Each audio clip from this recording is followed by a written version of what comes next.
ako ang Kuya E. Magandang araw po sa inyo lahat at muli po welcome po dito sa inyong paboritong programa. Nakakatuwa no, na nakaraan ito'y may problema itong channel na to.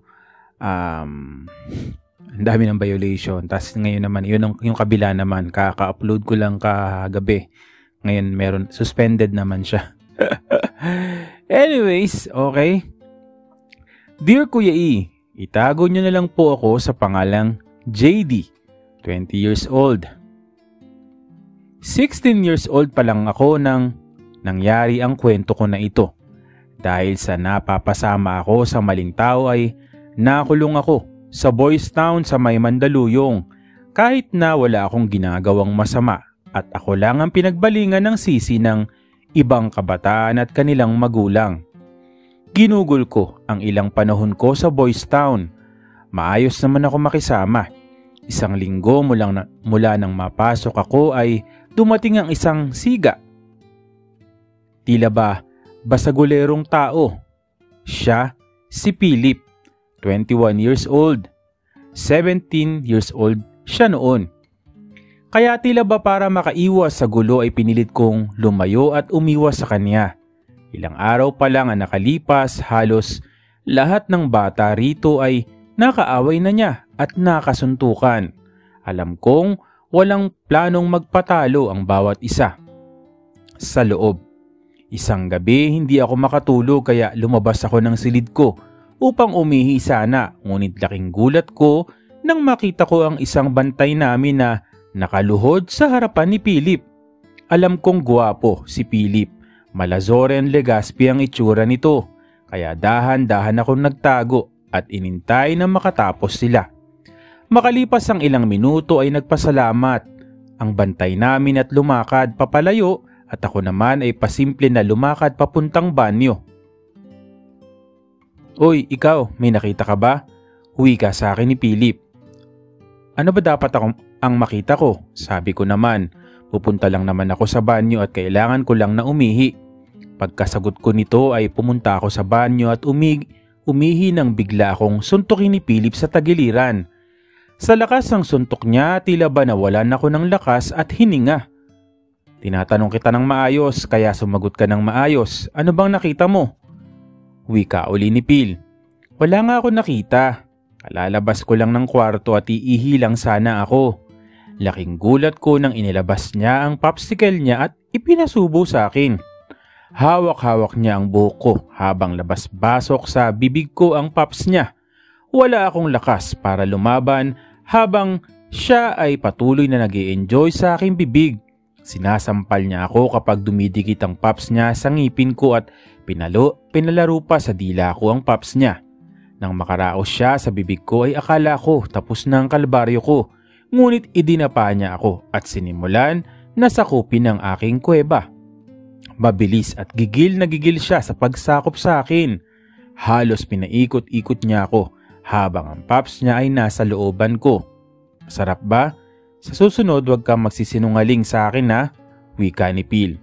Tuloy-tuloy lang siya sa pagsakop sa aking kaibuturan hanggang makalipas ang ilang sandali ay naramdaman kong tila may natunaw na popsicle sa loob ko. Pagkatapos ng gabing yon ay naging kalbaryo na ang buhay ko. Walang oras na pinipili si Phil kung saan ginagalaw niya ako kahit na ayoko. Maligaya siya tuwing tuwing nakakaraos siya sa akin. Nanatili akong tahimik at tikom ang bibig dahil hindi ko na alam sino pa ang pagkakatiwalaan ko. Iniisip ko na lang na kung magiging mabait ako ay makakalabas ako ng mabilis. Lumipas ang araw at linggo na tuloy-tuloy ang ginagawa sa akin na pambababoy ni Phil. Hanggang isang gabi, nagpapahinga ako ay ginising ako ni John Arvin, isa sa mga bantay namin sa Boys Town. Pinasunod niya ako sa infirmary at pagpasok ay sinuntok niya ako bigla sa sikmura.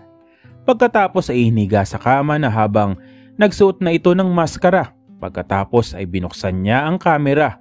Habang nakahiga ako, namimilipit sa sakit ay pumasok si Phil na nakamaskara din. Dito sinira nila ang damit ko at sinimulan na halayin ako sa harap ng kamera. Salita nilang pinapakain ang paps nila sa akin. Hindi ko alam kung anong buhay pa ang naghihintay sa akin pagkatapos ng gabi na yon. Halinhina nilang pinakain ang paps nila sa akin habang patuloy na nagre-record ang kamera. Naunang nakaraos si John kaya pumesto sila sa pagitan ng aking hita nang biglang may mag-chat sa laptop at tila ba sinasabi nito ang gagawin niya.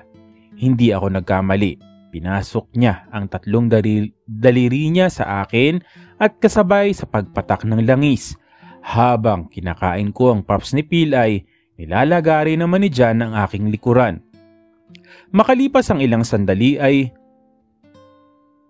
pinasuko na ni John ang kanyang paps sa aking kuweba at pinasok at sinimulan akong sakupin. Mabilis at marahas siya. Nang makaraos si Phil sa bibig ko ay pinalunok niya sa akin ang katas ng tunaw na paps niya at pagkatapos ay nahina naman si John at nahina? Iniupo niya ako sa harapan niya at pinasok din ni Phil ang kanyang paps sa aking kuweba. Sabay nilang nilagari ang lagusan ko habang makaraos siya. Hinalikan nila ako at saka pinatay ang kamera. Magayos ka na. Bukas ulit ng gabi punta ka rito ng 10 PM. Kundi ikakalat namin ang video mo kasabay ng paglaya mo. Uwi ka ni John. Nag-enjoy ka naman, di ba? Sagot naman ni Phil. Wala na akong nagawa. Kinabukasan, masakit ang buong katawan at nilalagnat ako ngunit ginamit pa rin nila ako ng halinhinan. Naging impyerno ang buhay ko sa loob at mula noon hindi lang silang dalawa ang gumagamit sa akin kundi halos lahat ng siga sa Boys Town nakaraos sa akin. Natapos lang ito nang dalawin ako ng abogado at sinabing makakalaya na ako dahil napatunayan na wala akong sala. Ngunit inabot din ng 9 na buwan ang pananatili ko sa impyernong lugar na yon. Nakalabas na ako ng Boys Town, ngunit tila ba takot na takot ako dahil para bang lahat sila ay masama ang tingin sa akin at parang napanood na yung videos ko. Lumipas ang taon, December 2023 nang muli kaming magkita ni Philip. Matagal na niya akong hinahanap para humingi ng paumanhin. Pinatawad ko naman siya. Hinaya niya ako na magsimula ng bagong buhay sa Pangasinan ngunit tumanggi ako. Oo, takot ako Kuya E na baka maulit muli ang pangyayari pero kailangan kong mabuhay kaya tinatagan ko. Ngunit dumating ang pagkakataon na kumalat sa X videos ko. Sa X ang videos ko kaya wala akong nagawa ngunit tanggapin ang alok sa akin ni Philip. Sa ngayon Kuya E, nagsisimula na kami ni Phil ng bagong buhay dito sa Dagupan. Pantay kami sa palaisdaan at madalas ay kami lang ang magkasama mula araw hanggang gabi.